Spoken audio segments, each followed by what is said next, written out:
Hi everyone. तो अभी तक हमने कोश ग्रुप लोन प्रोसेस पे काफ़ी सारी वीडियोस बनाई है जिसमें ग्रुप लोन के किसी एक मेंबर को बाकी के मेंबर्स को ऐड करके ग्रुप प्रपोज करना होता था। आज की इस वीडियो में हम देखेंगे कि इनवाइट किए हुए बाकी के मेंबर्स को एप्लीकेशन पूरा करने के लिए क्या क्या स्टेप्स कंप्लीट करने होते हैं। तो चलिए शुरू करते हैं। ग्रुप लोन अप्लाई करते समय ग्रुप लोन के मेंबर में आपका नंबर ऐड करते ही आपके नंबर पे कोश की तरफ से कुछ इस तरह का मैसेज आएगा। इसके बाद कोश ऐप ओपन कर लें। अगर आपके फ़ोन में कोश ऐप नहीं है तो उसे प्ले स्टोर से डाउनलोड कर लें। इसके बाद कुछ टर्म्स एंड कंडीशंस एक्सेप्ट करके अपने मोबाइल नंबर से लॉगिन करें। लॉगिन करने के बाद होम स्क्रीन पे जहाँ पे गेट अ ग्रुप लोन लिखा आता था वहाँ पे लिखा आएगा ज्वाइन योर ग्रुप लोन। इस पे क्लिक करें।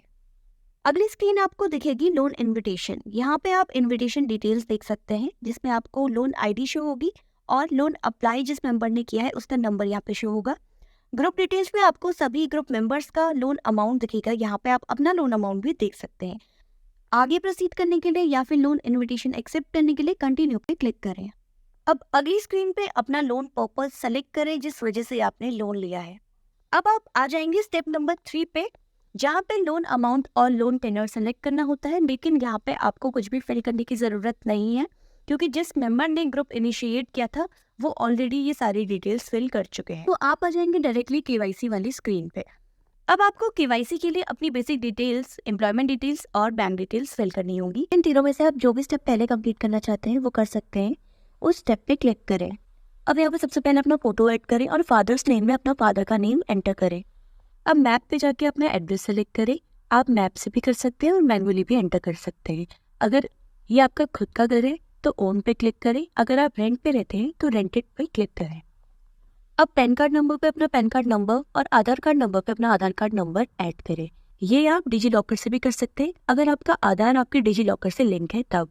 इसके लिए जहाँ पे पैन कार्ड या फिर आधार कार्ड फोटो अपलोड करते हैं वहाँ पे जाके आप यूज डिजी लॉकर वाले ऑप्शन पे क्लिक करें। इसके बाद डिजी लॉकर वाली स्क्रीन पे अपना आधार कार्ड नंबर एंटर करें। नंबर एंटर करने के बाद आपके रजिस्टर्ड मोबाइल नंबर पे एक ओटीपी आएगा। ओटीपी एंटर करें और सबमिट पे क्लिक कर दें। इसके बाद डिजी लॉकर से आपकी इन्फॉर्मेशन यानी कि आपका आधार कार्ड, पैन कार्ड नंबर और आपके आधार कार्ड और पैन कार्ड की फोटो ऑटोमेटिकली फैच हो जाएगी।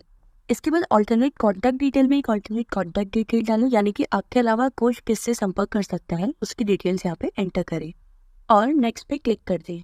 जैसे ही आपका बेसिक डिटेल्स वाला स्टेप कंप्लीट हो जाएगा ये ब्लू से ग्रीन हो जाएगा। अब ठीक इसी तरह से अपना अगला स्टेप कंप्लीट करें। अब एम्प्लॉयमेंट डिटेल्स में अगर आप कहीं पे काम करते हैं तो सैलरी रेट, और अगर आपका खुद का कुछ काम है या आपका खुद का बिजनेस है तो सेल्फ एम्प्लॉयड पे क्लिक करें।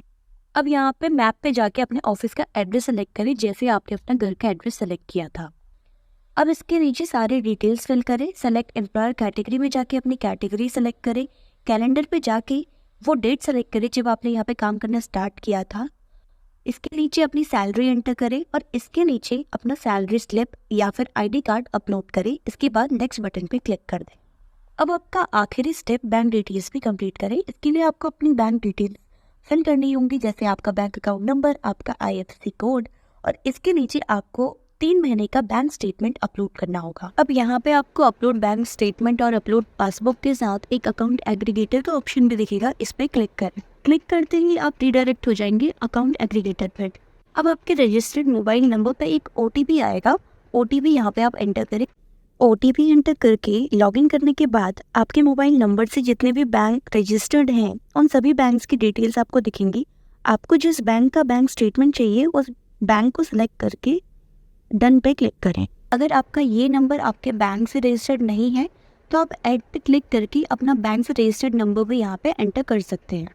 बैंक अकाउंट सेलेक्ट करने के बाद डन पे क्लिक करके अगली स्क्रीन पे आपको कुछ परमिशन को अलाउ करना होगा। यहाँ पे अप्रूव डेटा शेयरिंग पे क्लिक करें। डेटा शेयरिंग अप्रूव होने के बाद रीडायरेक्ट नाउ पे क्लिक करें। इसके बाद आप पहुँच जाएंगे कोश ऐप की अपनी KYC वाली स्क्रीन पे। अब आप देख सकते हैं कि आपके सारे स्टेप ग्रीन हो चुके हैं। इसके बाद सबमिट पे क्लिक कर दें। आपका ग्रुप लोन अप्रूव हो जाता है तो इसके बाद आपका पोस्ट अप्रूवल प्रोसेस क्या रहेगा, चलिए ये भी देखते हैं। स्क्रीन पे दिखाए गए 3 प्रोसेस में आप किसी भी प्रोसेस को पहले कंप्लीट कर सकते हैं। इसमें आप पहले जिस भी प्रोसेस को कंप्लीट करना चाहें उस पे क्लिक करें। मान लीजिए यहाँ पे आपको पहले KYC वीडियो अपलोड करना है तो अपलोड KYC वीडियो पे क्लिक करें। अब अपना एक KYC वीडियो बनाएं। KYC वीडियो कंप्लीट होते ही आप वापस उसी स्क्रीन पे आ जाएंगे। KYC वीडियो अपलोड होते ही अपलोड KYC वीडियो वाला प्रोसेस ग्रीन हो जाएगा अब ठीक इसी तरह से दूसरे प्रोसेस पे जाएं। मान लीजिए आपको नैश सबमिट करना है, तो यहाँ पे सबमिट नैश पे क्लिक करें। अब अपना नैश प्रोसेस कंप्लीट करें। ठीक इसी तरह से आप अपना साइन अग्रीमेंट वाला प्रोसेस भी कंप्लीट कर सकते हैं। सारे प्रोसेस कंप्लीट होने के बाद ये सारे स्टेप्स आपको ग्रीन दिखेंगे। इन केस किसी स्टेप में आपने कुछ गलत सबमिट कर दिया है और आप फिर से करना चाहते हैं, तो दोबारा करने के लिए अपने लोन ग्रुप पर नीचे चैट एक्शन में रिक्वेस्ट हेल्प का ऑप्शन क्लिक करें और वहां से हमारी कस्टमर सपोर्ट टीम से कनेक्ट कर सकते हैं। वो ऑप्शन आपके लिए दोबारा खुलवा देंगे, वहां से आप ये स्टेप फिर से कंप्लीट कर सकते हैं।